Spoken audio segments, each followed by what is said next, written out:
दिए कारण प्रभु आम मान केते दया करी गत दिन मान प्रभु आम मान सुरक्षित भाव बाहु तले आवरी रखी आम मान कढ़ाई होता सकाश से ही जीवित परमेश्वर को धन्यवाद दे। आजिकार यही समय प्रभुंकर वाक्यर आज आम अल्प समय चिंता करवा। प्रभुंकर वाक्यर माने ध्यान करवा। आसंतु मो सहित खोलंतु रोमियो मंडली को प्रेरित पाउलंकर पत्र तार 13 अध्याय 11 पद रु 13 पद पर्यंत माने पाठ करिबा। ए स्थान रे एक प्रकार लिखा जाए पुणी एबे तुम्भ मानकर निद्रारु जागृत हेबार समय जे उपस्थित एहा जानी एही सब कर कारण आम्भ मानको विश्वास करिबार दिन ठारू वर्तमान परित्राण आम्भ मानकर अधिक सन्निकट रात्रि पाहांता हेउछि दिवस सन्निकट अतएव आस आम्भे माने अंधकार कर्म सब परित्याग करी आलोकर सज्जा परिधान करू रंगरस ओ मदतारे लंफटता ओ कामुकतारे विवाद ओ ईर्ष्यारे आचरण न करी आस आम्भे माने दिवसर विहित भद्र आचरण करू। प्रभु पठित वाक्य आम प्रत्येक को आशीर्वाद करत। आसंतु पदे प्रार्थना करिबा।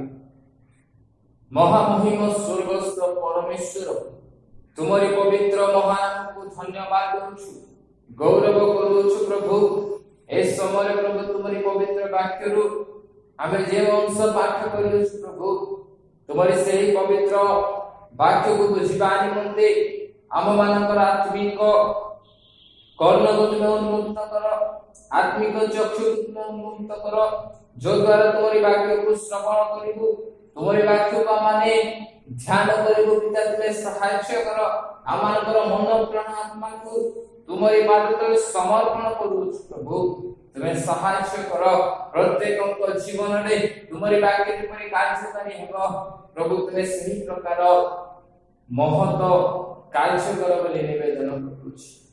प्रभु जेते जन तुम्हारी वाक्य सुनो प्रत्येक जीवन में कार्य कर तुम्हें गौरव पाओ प्रत्येक प्रार्थना विनती तुम्हें सुनिला धन्यवाद नाजरीय यीशु का नाम रे समस्त प्रार्थना मांगुछि आमेन हालेलुया। इस तरह हमने देखुछु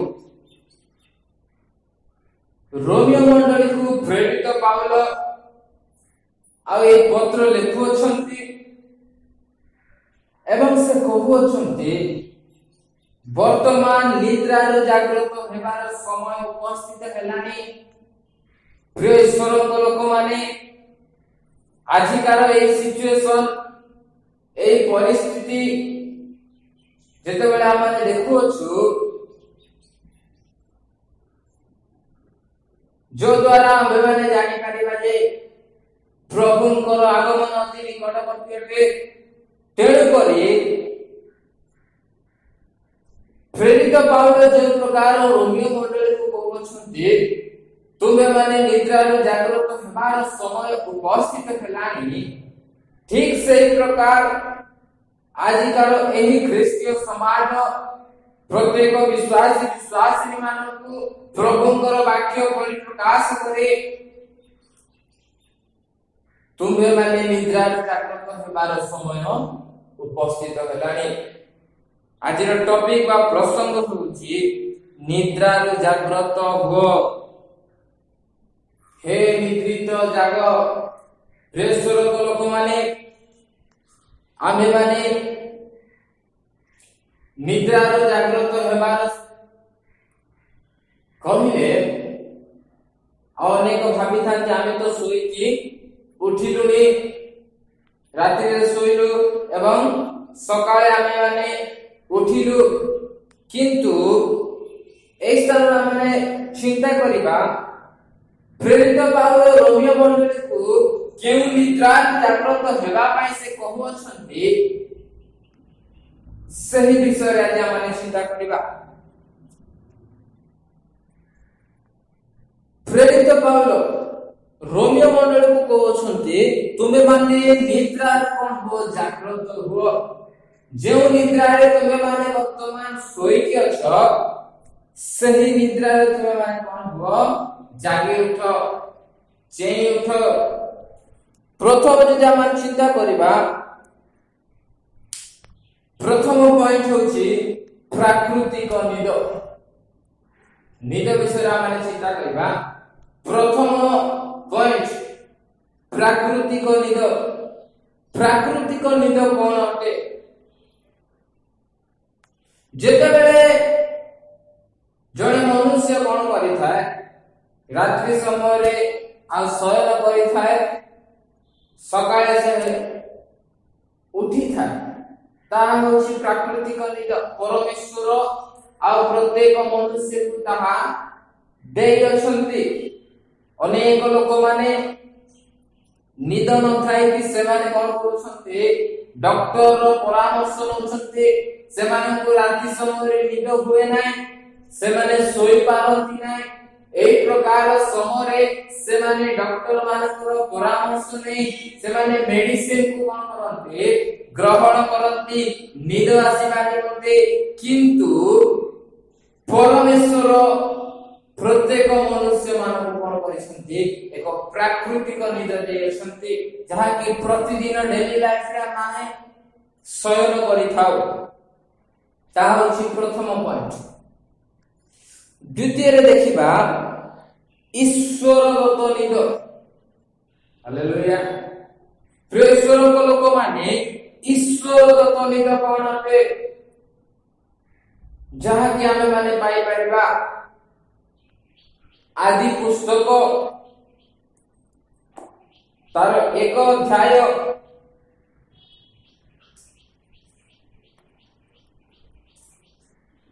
परमेश्वर आदम को आउ देइथिबा निद अटे।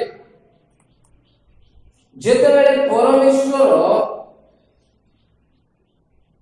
हवान को निर्माण कले सही समय रे परमेश्वर कोन कले आदम को कोन कले से निद्रा देले आ से घोर निद्रा रे शयन कले बोली वाक्य रे लिखा जाय। जेतेबेले परमेश्वर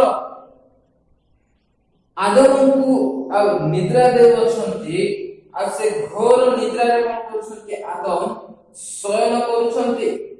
शयन कला परे परमेश्वर आदमंकर पंजररू आउ एक पंजर हाड़ नहीं हवान को निर्माण करूछंती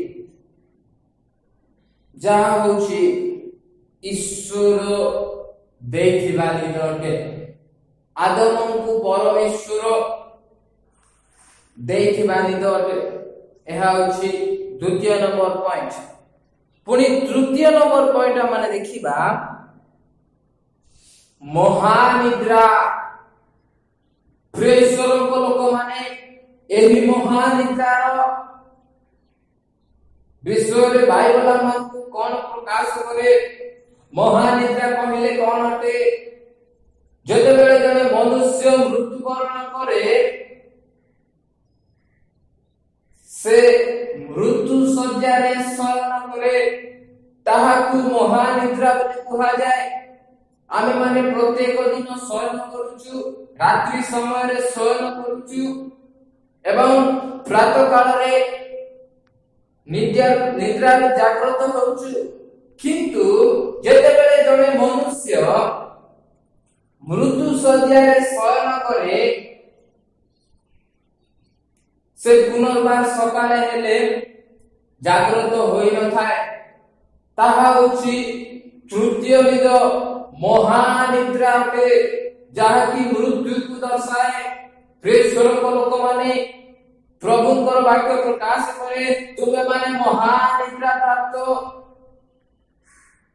ହୋଇଅଛ ବୋଲି ଦେଖାଯାଏ।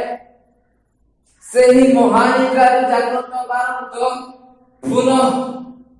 ପୁନରୁତ୍ଥାନ ସମୟରେ ଯେଉଁମାନେ ପରମେଶ୍ୱରଙ୍କ ସହିତ ଥିବେ, ଯେଉଁମାନେ ପରମେଶ୍ୱରଙ୍କ ଠାରେ ଥାଇ ମୃତ୍ୟୁବରଣ କରିଥିବେ,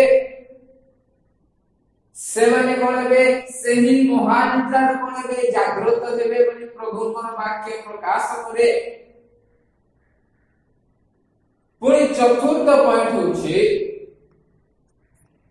ପାପର ନିଦ। ଏହା କି ପ୍ରକାର ନିଦ ଅଟେ? ପ୍ରିୟ ସ୍ୱରୂପ ଲୋକମାନେ ପ୍ରେରିତ ପାଉଲ ରୋମିଓ ମଣ୍ଡଳୀକୁ କହୁଛନ୍ତି, ତୁମେମାନେ ନିଦ୍ରାରୁ ଜାଗ୍ରତ ହେବାର ସମୟ ଉପସ୍ଥିତ ହେଲାଣି। ତୁମେମାନେ କଣ ହୁଅ? ଜାଗ୍ରତ ହୁଅ।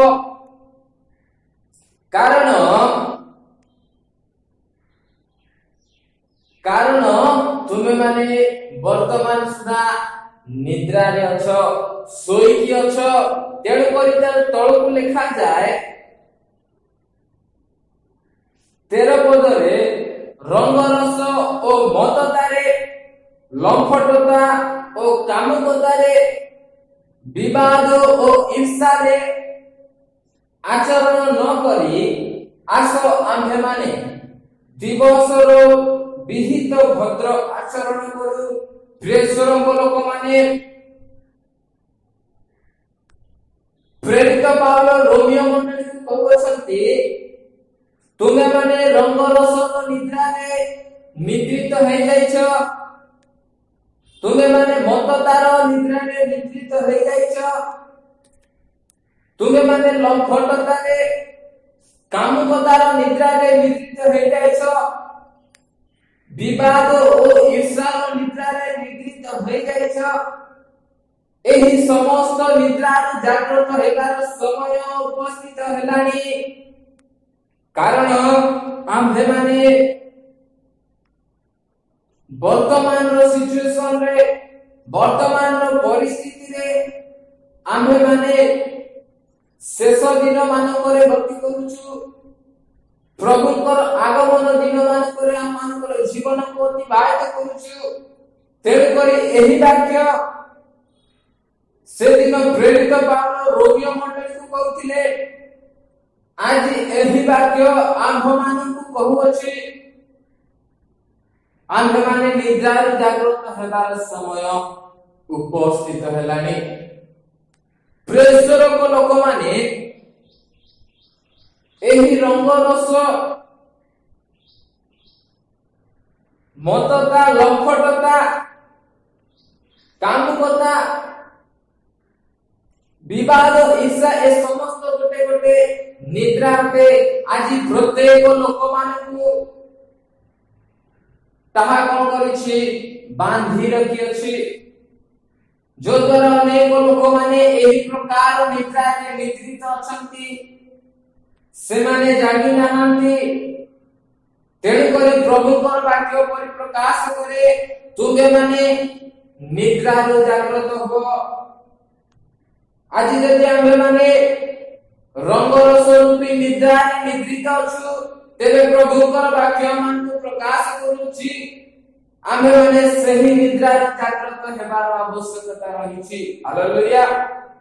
ସେହି ପ୍ରକାର ଭାବରେ ଯଦି ଆମ୍ଭେମାନେ ମତତାର ଅର୍ଥ କଣ? ଅନେକ ପ୍ରକାର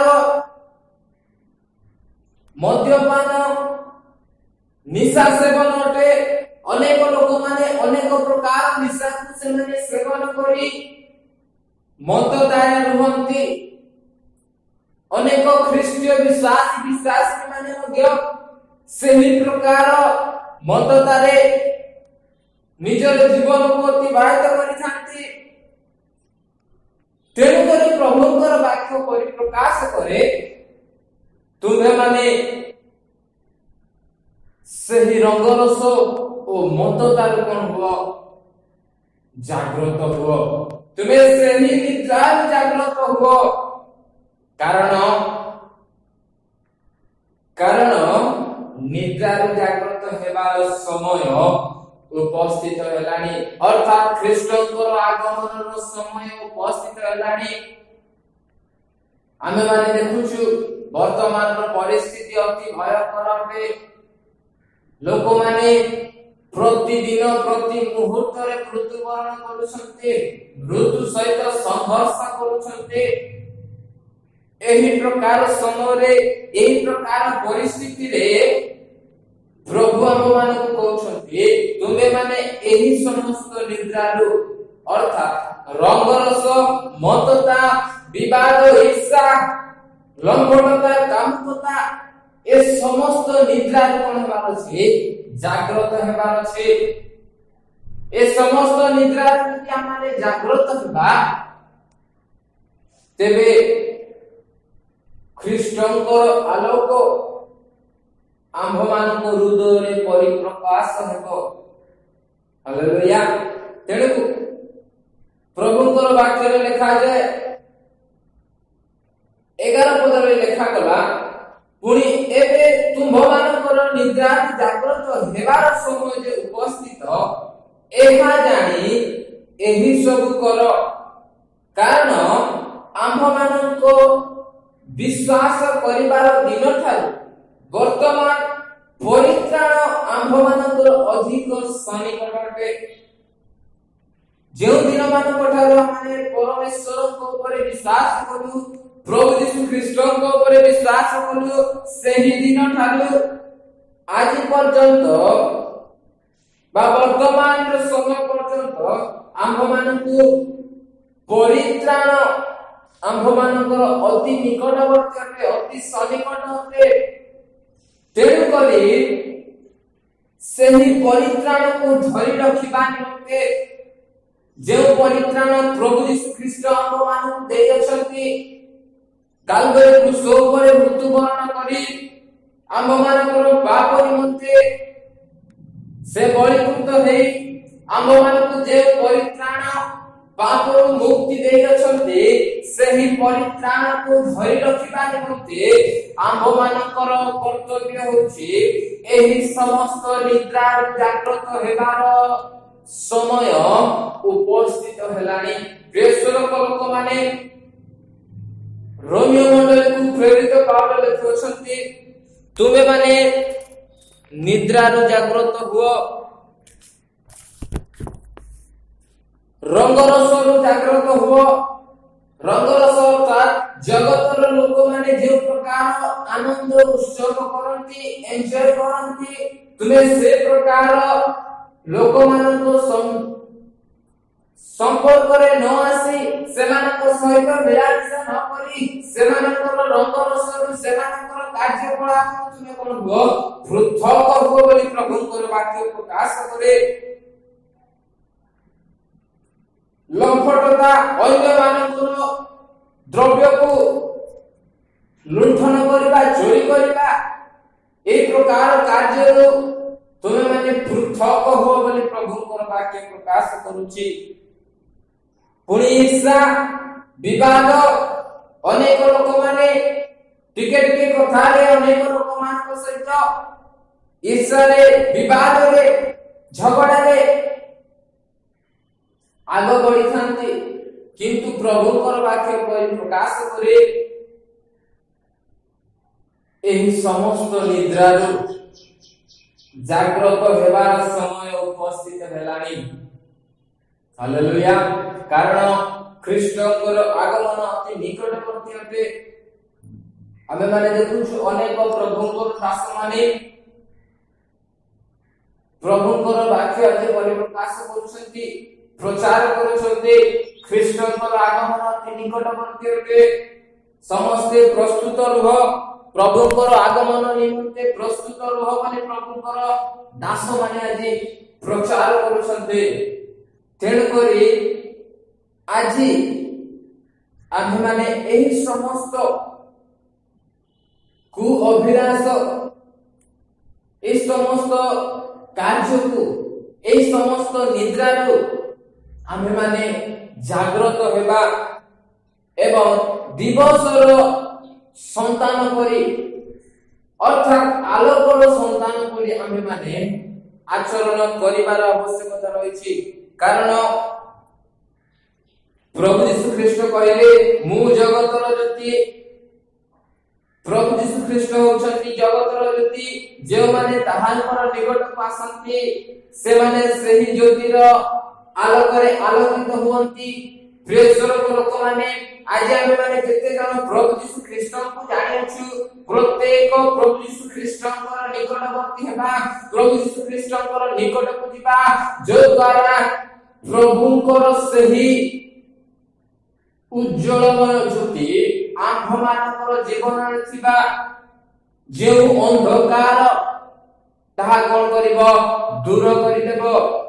ସେହି ସମସ୍ତ ନିଦ୍ରାରମ୍ଭମାନଙ୍କୁ ଜାଗ୍ରତ କରାଇବ।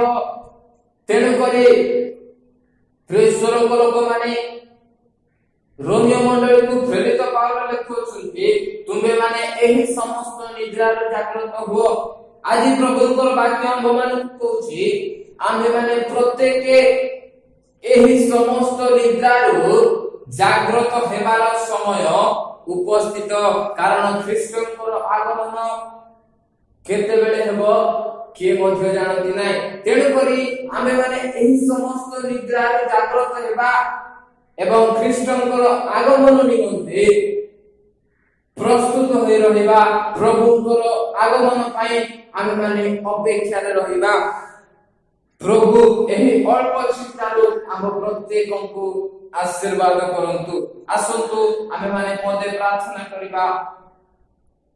महामहिम स्वर्गस्थ परमेश्वर तुमरी पवित्र महान धन्यवाद होछि गौरव करूछि। प्रभु प्रभु सुंदर समय तुम पवित्र वाक्य अल्प समय चिंता करबा पाई प्रभु हम मानकु देइथिबा सुजोग निमंते तुमको धन्यवाद देउछि।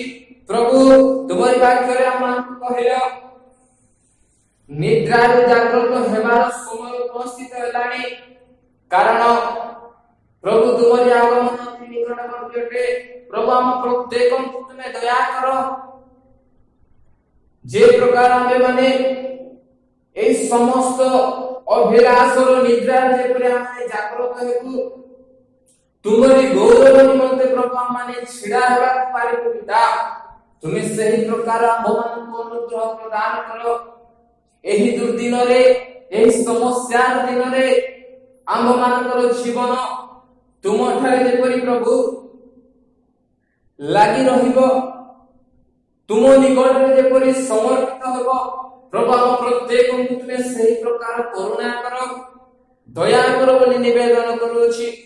मंगलमय परमेश्वर जेते जन तुमरी वाक्य को सुनि अछंती प्रत्येक को जीवन तुमे आशीर्वाद करो मंगल करो। प्रभु प्रत्येक जेपरि एही समस्त निद्रा प्रभु जागृत होई पाई पिता तुमे सही प्रकार करुणा करो। प्रत्येक जीवन रे तुमरी से स्वर्गीय आलोक तुमे परिप्रकाश करो बोली निवेदन करूछि। प्रत्येक जीवन को प्रभु तुमरी कृष्य चरण तले समर्पण करूछि। तुमरी आगमन निमंते जेपरि प्रत्येक प्रस्तुत हेबे सही प्रकार तुमे दया अनुग्रह प्रदान करो बोली निवेदन करूछि। मंगलकारी परमेश्वर एही वाक्य को प्रत्येक जीवन तुमे फलवान होगा निमंते तुमे सहाय्य करो तुमे दया करो। प्रभु वर्तमान परिस्थिति अति भयंकर ए समस्त भयंकर परिस्थिति तुमे आमମାନଙ୍କୁ दार करी रक्षा करी नेउ सबति तुमको धन्यवाद देउछि तुमरी महिमा करूछि। प्रभु हम प्रत्येक तुमरी सही सुरक्षार बाण दे हमनको तुमे सुरक्षा करूथिबा सकाश तुमको धन्यवाद देउछि। प्रत्येक को तुमरी पाद तले समर्पण करी ए उपासना तुमे उपस्थित हेलो बोली तुमको धन्यवाद दे। नाजरिक प्रभु यीशु नाम रे प्रार्थना करूछि। आमेन।